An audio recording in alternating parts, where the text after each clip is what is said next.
Viewers, আপনাদের প্রত্যেকের জন্য আরেকটি গুরুত্বপূর্ণ কোশ্চেন নিয়ে দাঁড়িয়েছি। দেখতে পাচ্ছেন যে এটা হলো কমন রেল ডিজিল। উপরে আমরা যেটা দেখতে পাচ্ছি এটা হচ্ছে ইন্টারকুলার। আমি প্রথমে আপনাদেরকে এই বিভিন্ন অংশের নামগুলো একটু দেখাবো।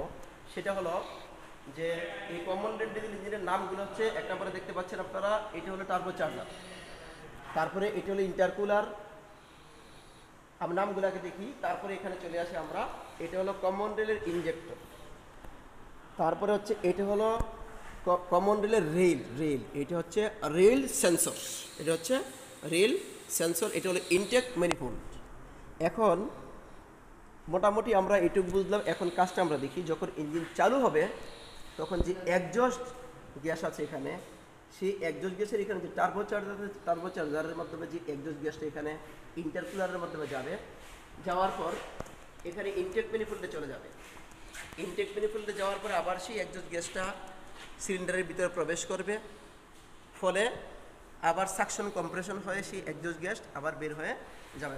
সুতরাং আপনারা যদি এইটুকু দেখেন তাহলে কমন রেল ডিজেল ইঞ্জিন সম্পর্কে একটু বুঝতে পারবেন। আরও একটি জিনিস আমি একটু বলবো আপনাদের। এই কমন রেল ডিজেল ইঞ্জিনের ভিতরে আমরা জানি এয়ার লক হয়। যখন এই এয়ার লকটা হবে তখন এই যে দেখতে পাচ্ছেন যে এয়ার লকের এটা কিন্তু ওভারফ্লো লাইন। এই ওভারফ্লো লাইনটা যখন আপনার মনে করেন আমরা সবগুলো লাইন এরকম খুলে দেবো, দেওয়ার পরে ইঞ্জিন যখন ক্র্যাঙ্ক করব, ইঞ্জিন ক্র্যাঙ্ক করলে পরে সাথে সাথে এখানে যদি খুব স্পিডে ফুয়েল বের হয় তাহলে বুঝতে হবে যে এটা খারাপ অবস্থানে আছে, অর্থাৎ বাতাস ঢুকেছে, খারাপ অবস্থানে আছে। অর্থাৎ ইঞ্জেক্টরগুলোকে আমরা চেক করতে গিয়ে এই সিস্টেমে আমরা দেখব যে এখানে আমাদের এই ইঞ্জেক্টর খারাপ আছে, যে ইঞ্জেক্টর দিয়ে অধিক পরিমাণে অয়েল বের হবে।